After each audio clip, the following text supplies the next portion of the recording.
salaamaaleykum ñu ngi fii ci Dalifort nga xamante ne macha allah artistes yi jéggi dayoo kenn dootu leen présenter sur le plan international fekk nañ fi ñoo xamante ne soo leen xoolee rek xam ne jarul ji tudd sax tur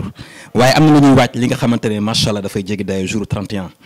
ñu ngi fii nag ci Dalifort gars yi ñu ngi toog di organiser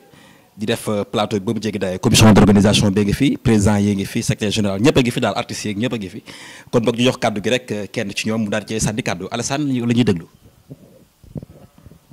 salaamaaleykum Sénégal salaamaaleykum Dalifort salaamaaleykum la diaspora di kontaan trop ci émission bi ñuy def fii ci Boss TV bi nga xamante ne tey def ñu may l'occasion pour ñu mën a waxtaanee association wu acteurs culturels yi nekk Dalifort mu ngi tudd sunu doole suñu cosaan association bi nag dafay préparer benn événement bu am solo. mooy benn dundumbaa bu mag yow buy am ci terrain basket bu Dalifort association bi nag liñ ci mën a wax bëri na ndax bi mu sosoo yàgg na lool depuis 2013 ba léegi naam nag ñu ngi doon soox ci ay mbir yu bëri muy ci ay wàllu yenn mbir yi nga xamante ne moom mooy développé association mu xawoon sooxee ñuy jóg di daanu ko jóg di daanu di jóg di daanu beeg yàlla tey. année bi la ko dogal ni pour ñu mën a teg événement bu am solo bi moo tax mu amee ni doole ndax lépp loo gis li nga xam te ne dañ koy préparer dañ ko war a mën a waajal ba mu am solo lool ba nga xamante ne buñ ci yeggee dina rëy bi nga xamante ne adduna bi yëpp dinañ ci gis seen bopp Dalifort dinañ ci gis seen bopp même ñi nga xam ne nekkuñu sax ay acteurs culturels dinañ ci gis seen bopp loolu lañ ci namm bu baax moo tax moment buñ toll nii ñëw ba ci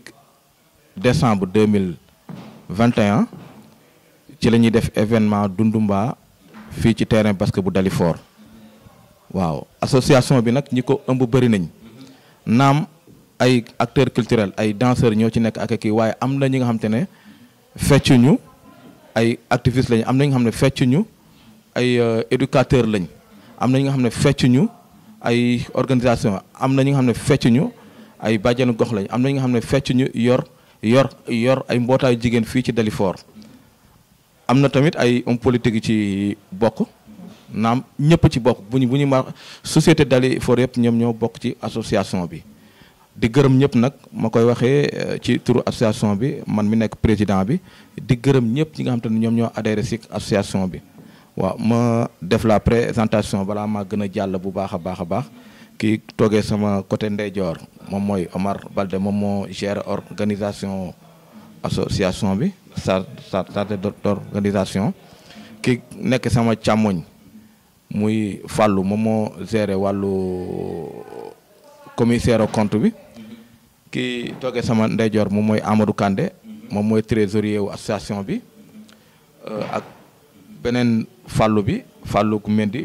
moom moo toogee sama côté ndeyjoor bokk ci organisation ak ki toogee sama wet di Souleymane tamit ci organisation la bokk ak Jean-Marie Diatta moom moo yore secrétaire général kii bi association bi ak Pape Ndiaye bi nga xam te ne chargé xam nga d'organisation bokk ci international bi nekk ci kaw quoi ñooñu daal ñoo fi nekk Boss TV. ñu gis Sénégal soo calculé ba ci biir période bii dafa jéggi dayoo ndax bëri na artistes yoo xamante ne ñi ngi organiser rawatina ballet danse bi. soo xoolee démb ba léegi barki démb ba fu mu ne nii fii ba la 31 bëri na artistes yu bëri yi organisé ci seen gox Géejuwaay Pikine ñeneen ak ñeneen loolu ban émotion la leen def parce que actuellement nii daal xaw ma lal daal parce que da ngeen ko préparé wala déet ku ci mën a sànni ñu sànni ci kàddu. waaw li ma ciy dolli rek tuuti balaa maa jox Omar mu jàll mooy xam nga bu njëkk ba artistes yi dañ daan liggéey rek répété def benn compagnie. di xaar benn impresario buy ñëw jël si leen yóbbu leen ñu dem jouer ji ci hôtel yi wala ñu jouer ci leneen ndax impresario boobu daawul sax bokk ci association bi léegi nag comme dañoo ne moment bi faaw ñu formel faaw ñu liggéey faaw ñu am këyit faaw ñu xam lu ñuy def ñu def ay formation macha allah gaa ñi fi nekk ñëpp def nañ ay formation yu bëri ñii def nañ ay formation chorégraphe ñii def nañ formation management ñii def nañ formation entrepreneur culturel ñëpp def nañ ko ba am nañ niveau bi nga xamante ne moment bi dañoo ne balaa ñuy xaar keneen di ñëw di ñu jël di ñu organiser ñun ñu organiser suñu bopp parce que ñun ñooy gën a xam lan lañ laaj ak lan lañ soxla ak naka lañ koy mën a tegee ba mën a yóbbu suñu bopp ndax toll nañ moment bi nga xamante ne muy mbërëm làmb ji moom mooy taxawal boppam pour mu mën a organiser ay làmbam acteur culturel bi moom mooy mën a taxaw pour organiser plateau ndax mu mën a dem ndax moom moo koy mën a defal boppam pour mën a promouvoir culture Dalifort loolu moo tax ñu ne ñun nañ booloo nekk benn teg association suñu doole suñu cosaan pour ñu mën a gën a développer culture Dalifort ah Omar bu amee lu mu ci Amadou nga xamante ne international rax ci doole ñi nga xamante ne ñu ngi ci biir Obergay Sène ak ñeneen nga xamante ne Dalifort am na culture bu ci nekk boo xamante ne depuis des années mi ngi déggal évoluer macha allah dem nañu fu ne ci monde bi kon programme boobu dina jéggi dayoo loolu sax lan nga ci mën a sànni. waaw comme ni ko président bi waxee Alsane maa ngi nuyu ñëpp di siyaar ñëpp di nuyu ñëpp ñi fi nekk ak ñi fi nekkul donc damay ñëw rek ci organisation bi parce que posé nga ko comme question sànq ne nga artistes yi moment bii depuis le 22 21 23 24 ba 31 décembre y a beaucoup d'organisations yu am ci côté danse nekk na loo xamante ne artistes yi namoon nañ ko parce que Covid bi téye nañ leen téye boo xamante ne maanaam Covid bi dafa mel ni ñun la fi ñëwaloon ñun artistes yi donc ñu toog presque 2 ans yoo xamante ne artistes yënguwul surtout nag côté en fait côté percu bi ak danse bi côté percu bi ak danse bi yënguwul donc ñun boo xoolee li ñuy organiser 31 décembre jàppoon nañ ko comme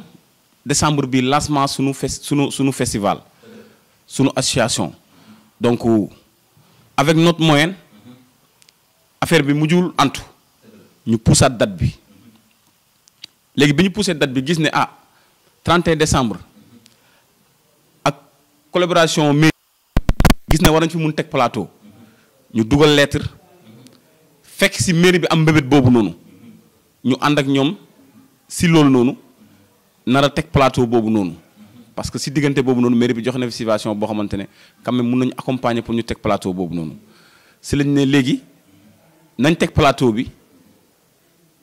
commencé doxal programme yi muy doxagum laataa que lancement association bi ñëw donc. toujours maire yi dañuy nekk en retard pour organisation yi nga xamante ne ay jeunes Dalifort yàgg Dalifort juddoo Dalifort màggee Dalifort def spectacle daanaka 8 jours wala 7 jours a ci des ba léegi amul benn contribution commune bi mais lan ngeen mën a wax ci loolu fan la ñu nekk ñoom ak nan la ñu war a def parce que yéen tamit yéen contribuer ci développement Dalifort ci développement pays bi lan ngeen mën a wax ci loolu. waaw loolu xam nga li mu si mën a wax mooy que tey autorités yi nga xamante ne ñoo nekk si mairie bi nit ñi nekk si mairie yi tey xamuñu maanaam poids aw culture bi la ñu xamul si biir commune bi parce que tey su ma la joxee benn exemple benn wëtsëb si dëkk laa la wax benn wëtsëb ñu ne Pape Ndiaye Kaolack mi mooy joxe wëtsëb case des tout petits wala salle des fêtes moo fay joxe wëtsëb nit ñi dinañ jóge fu nekk si dëkk bi dinañ ñëw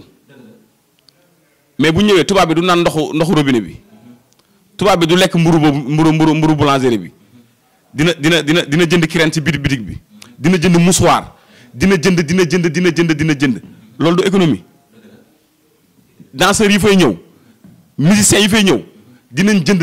dinañ échanger dinañ def nangam dinañ def loolu du économie donc boo jiitee gox te xamoo luy culture jàpp naa ne gox boobu noonu dina yéex a développé wu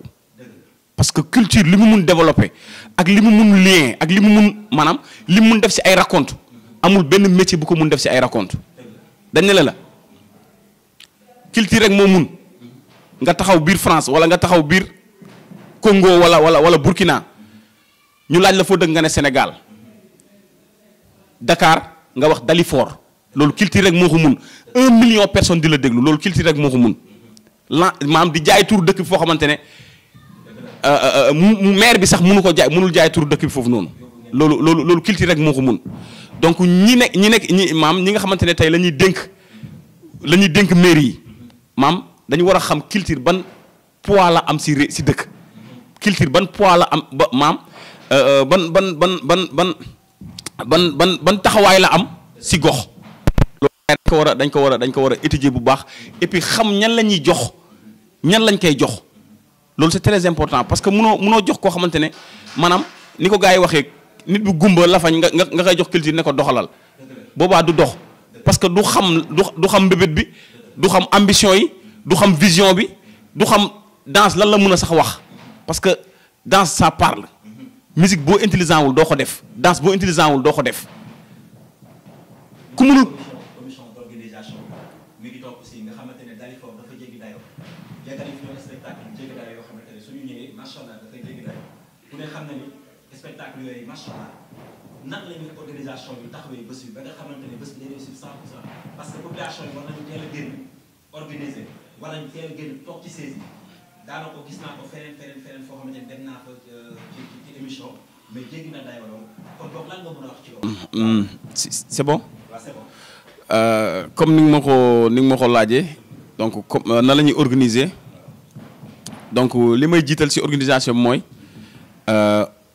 bi ñu war a organiser ñun bi nga xamante ne pare nañ pour organiser lii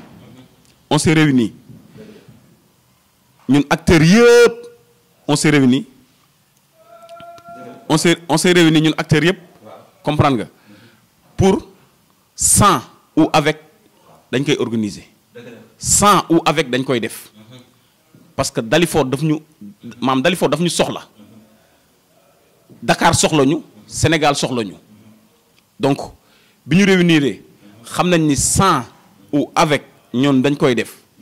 parce que pare nañ mentalement li gars yi di wax pare nañ mentalement physiquement gars yi pare nañ donc pour cela ñun dañu développer suñuy moyens nu bopp ku nekk tey bu ñu génnewoon liste bi da ngay gis cotisation ku nekk donc mooy pare nañ xaaruñu autorité parce que bu autorité bi xamul lu mu war a def ci yow xam nga sa poids li gars yi wax xam nga sa paaw xam nga nu mu toll yow nga def ko ci donc bés bi dañ ko jéem a organiser ci bëggu mu commencer mise à place 21h gars yi toog ñu organiser ko ak suñu tradition mooy sabar ñu organiser comme noonu de première partie bi sabar deuxième partie bi ñu indi danse contemporaine troisième partie bi autorités yi ñëw wax ñu may ñaari autorité que ñu wax ñu seen projet ci art ci culture bi du moins seen projet ci culture bi vision bi lan lañ yéene liggéeyal culture bi fii tey lan lañ bëgg def culture bi ak fan lañ ko bëgg yóbbu après ñu dugalaat beneen groupe après beneen groupe comme ça se passe comme ça. groupe Dalifort yi nga xamante ne invité ngeen leen rawatina sax ñi nga xamante ne dëkkuñu Dalifort. mun nga ma ci demal quelques groupe parce que ñi ngi koy xaar tamit spectacle boobu. waaw ngeen programme boo xamante ne jéggi na dayoo te gars yi ñi ngi xaar tamit groupe yooyu kenn ku ci dafa war a génn ñëw daal di supporter sa groupe lan nga mën a wax ci ñoom. waaw groupe yooyu comme nu mu demee rek premier groupe bi ñu ngi invité Ma Abdou Fall. waaw ngewel gi Fall moo dëkk Yaraax moo koy ibbi deuxième bi Pasti Nay Leer tu vois et troisième bi mooy parce que sunu cosaan sunu doole sunu cosaan dafa am groupe ci biir donc ñoom dinañ wone ne parce que dañuy wone ne pare nañ rek ñoom dinañ def benn prestation boo xamante ne dañ koy jox waa Dalifort donc mu amaat circuit sunu frère Amadou fi muy yëngoo circuit dañuy laal donc mu amaat yeneen groupe ak sawaay mu ma koy dee Kibaaro Dalifort la day participer tamit donc am yeneen groupe yu participer donc programme bu mu ko tiimoon na mu koy mën a gën a mën a leeral daal. kon boog kan moo ci mën a sànniwaat kàddu parce que da cee am solo la sensibilisation bi gën a jéggi dayoo kilifa yi waaw. bon asalaamaaleykum maa ngi ziar ñëpp di gërëm ñëpp di wax ni jërëjëf sëñ Touba jërëjëf sëñ Mamour Mbacke Falilou bi nga xam ne mooy suñu sëriñ si moom lañu jébbaloo si moom lañu jox ko di wax ni sama gars yi daanaka wax nañ lépp mais il faut que ñu am nañu ci sànni lu ndaw revenu en arrière fàttali ko tuuti rek parce que association bi suñu doole suñu cosaan depuis 2013 lañ ko commencé di def ak suñuy moyens di jàpp di bàyyi mi di jóg daanu jógi daanu xam nga ñu xool ni tam suñu biir ñu tam ñun lay ñun acteurs culturels yi nekk fii ku ci nekk ñi toog fii yëpp bopp yi ngay gis ñëpp ku ci nekk dafa am loo xamante ne da nga ko yàgg mbébét mu nekk ci yow dañoo génn niveau international dem ci yeneen groupe gagné ay trophée pour gox yooyu gagné ay médailles d'or pour groupe yooyu noonu mais au finish dañuy revenir produit suñu gox fi nga ne fu lañ dëkk gulaar bi fii lay yem foofu lay yem mais on s'est dit que mais il est temps ñun tamit suñu gox li nga xam ne moom la ñu yàlla may moom la ñu yàlla sédd ñu liggéey suñu gox ba nga xamante ni ku ci nekk di nga ci njëriñu te il est temps ñu marqué suñu empreinte si biir Dalifort loolu moo waral association bi taxaw tu vois léegi ñun suñu bopp comme lu ko frère waxee léegi sans ou avec ñu la ñuy dem parce que on se donne corps et âme pour affaire bi mën a dox mën a dem amul tànk ginnaaw tànk kanam rek lay am te bu soobee yàlla tànk kanam dong lay am te dañoo pare pour yëkkati flambeau bi ci kaw yëkkati flambeau bi nag du ay benn loxo moo ko yëkkati dañuy jàppandoo ci biir ñu ñëpp loxo yi ci biir yëkkati ko ci kaw mu taxaw te bu soobee le 31 décembre nañu xam ne flambeau bi yëkkati nañ ko te bu ñu yëkkatee flambeau bi il faut mu am ay racines yoo xamante ne ñoo koy téye flambeau bi mën a des ci kaw te bu soobee yàlla day des ci kaw. flambeau lay doon pour nga xam ne Dalifort la waaye ñu ngi koy defee ci terrain parce que li nga xamante ne foofu jéggi na dayoo. espace bi yaatu la. macha allah Dalifort kenn waxatul moom nan la ñuy organiser programme nan nga mën a waxee ci wàllu public bi nga xamante ne ñu ngi préparé parce que xam naa seen organisation. ndax balaa heure jot sax macha allah ñëpp teew jéggi dayoo. ñu gis décortiquer ay bale boobu kenn mënu la ko nettali. parce que aar moo fiy feeñ. lan nga mën a yokk ñi nga xamante ne ñooy ñëw ci programme bi fan lañ koy defee ci terrain basket bi loolu laa bëgg. question bu ma neex nga posé gis nga ci wàllu public boobu nga wax noonu dinañ gis loo xamante ni mosuñu ko gis bu soobee yàlla danañ organiser nag miy neex public bi di bëri mais public bii dina demee ne nañ gis leneen damay ragal sax ñu yaakaar sax dafa ay jinne non si parce que instant bi nii dara xewagul yàlla na yàlla lafal cat mais instant bi nii fu mu toll nii ñu bëri fu mu toll nii ne festival non eggul ci festival mais gis nga le 31 décembre waxuma la public bi rek mais dina yëngu-yëngu boo xamante ne non dinañ ne non lii du dëgg loolu la amul lu mu ci yokk ma jox ku ci sànni waaw di siyaar waaw di nuyu ñëpp di nuyu diaspora di nuyu adduna bi yëpp waaw di naan association bi internationale parce que am nañ nekk États-Unis am nañ nekk France am nañ nekk partout dans le monde léegi nag si ñooñ noonu lii nii dañuy won waa Dalifort de parce que association bi depuis 2013 la mais suñu moyen bopp gars yi wax nañ ko mais suñu moyen bopp bi mooy dañoo bàyyi gars yi dem jàngi nañ luñ ñu sant dem nañ ko defi léegi nag nañ koy andi léegi pour développer ko suñu dëkk parce que association bi yemul ci culture kese dañuy créer emploi dañuy créer leneen ak leneen parce que yemuñu rek focaliser wuñ tamit ci culture kese parce que association bi fu mu toll nii ñun 16 la ñuy wari 16 foo xamante ne fa la ñuy def suñu lépp ñun loolu la ñuy wër nii fu mu toll nii te loolu noonu mun nañ ko defal suñu bopp mais da ciy gën a baax suñu autorités yi nekk ci biir dëkk bi tamit jàpp ci parce que bugg nañ bépp doomu Dalifort ñin fii lañ juddoo fii lañ màggee fii lañ defee suñu lépp fii lañ amee as tuut amuñu nag mais fii lañ amee as tuut loolu tamit yéene nañ ko tamit suñuy raq yi di ñëw at ñeneen ak nouvelle génération bii di ñëw te am na fii bon fecckat yi bëri nañ fi mais ñin cadre yemalewuñu suñu fecc ci benn objectif mooy suñuy fecc dañ ne ñin ay danseur lañ tout court dañuy def lépp mais ay danseur lañ tout court waaw di si woo nag ñëpp nag di naan nag lii ragal féete day xañe wërsëg loolu la ñu wax am na solo di naan sam papa muy sam papa Alsane Mbaye naan ko association bi moo koy defaral sargal te boobu ñu ngi koy waaj dama ko koy kiiwal nii tuuti rek dañ ko koy sargal Dalifort fii nii man Amadou Kandé doomam maa ko woo nag te dinaa ko woowaat waxaat ko ne ko nag association bi suñu association bi moom si la bokk yow Boss Ndiaye si nga bokk waa kër ga foofu noonu ñëpp si lañ bokk waa di si woo nag ñëpp ma dox la tuuti waaw ndax Baye Ndiaga bi nga xamante ne dafay organiser suba barki démb da ko teral jox na ko 2 millions oto bi suba la koy indi ci spectacle am yow da nga yàgg ak Alassane depuis des années kon yow tamit soo sàggalee Alassane fii Dalifort war nga am jéggi day noonu kon yokk ci parce que Alassane moom soo ko tuddee sama yaram lay tàmm non man su ma koy tudd fii ba suba ba gannaaw suba ba gannaawaati ba suba ba gannaawaati suba parce que am na fu mu ma féete man am na fu mu ma féete ñoo nekkoon Sorano ñi génn Sorano ba dara waaw xam nga ay loo xamante ne du ko defal nit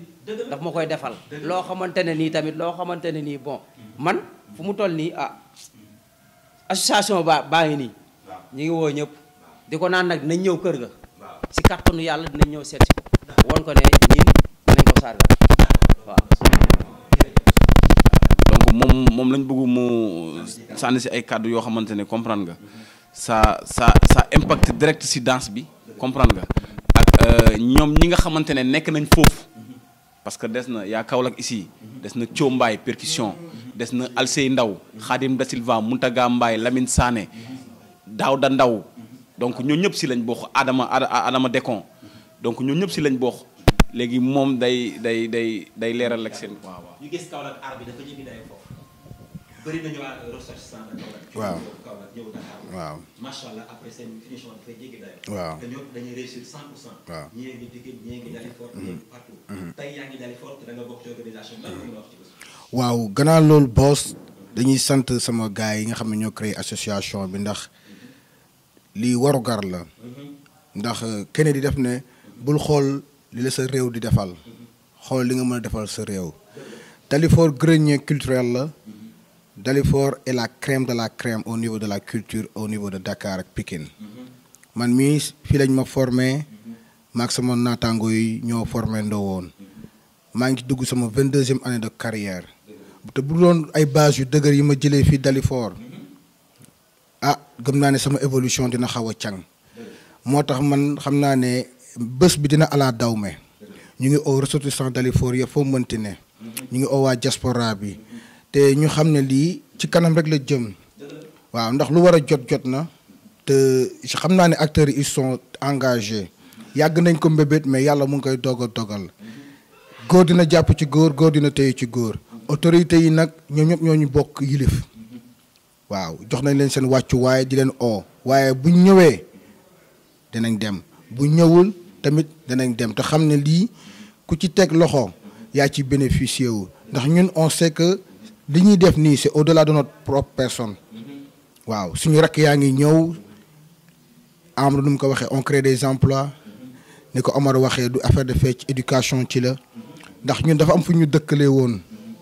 te gis nañ comment la culture a changé yenn comportement yi ak comment la culture a changé yenn stéréotypes yi ndax fu mu nekk nii foo ne Dalifort ci wàllu sport on tape bien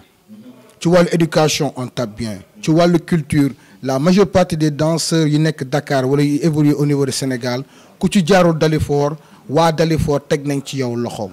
maa ngi oo sama compatriotes yi nekk ci diaspora bi su ma limee damay juum mais maa ngi oo aussi population Dalifort bi ndax xam nañ ne dañuy sot xam nañ ne population Dalifort bi ils sont trop solidaires xam nañ ne population Dalifort bi ñoom dañoo bëgg seen doom ñu leen di oo di profiter ci occasion bi tamit di souhaiter joyeux Christmas Noël à toute la communauté chrétienne waaw di leen ñaanal ñoo xam ne ñu bëgg yàlla na ko defal ci barke Yesu Christa tamit di jeexal benn affaire man en tant que ressortissant kaolackois awma lu ma fayee waa Dalifort kon boog man sama jëmm ji ci laa mën a teew defal li ñuy def di ñaan yàlla nag képp kuy borom xam-xam képp kuy borom kurus képp ku xam dara na ñaanal sama gars yi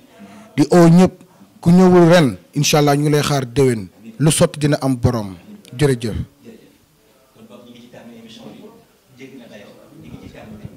léegi nag daanaka mot de la fin rek daanaka message yi jàll na et ku ne xam ne ni macha allah jéggi na dayoo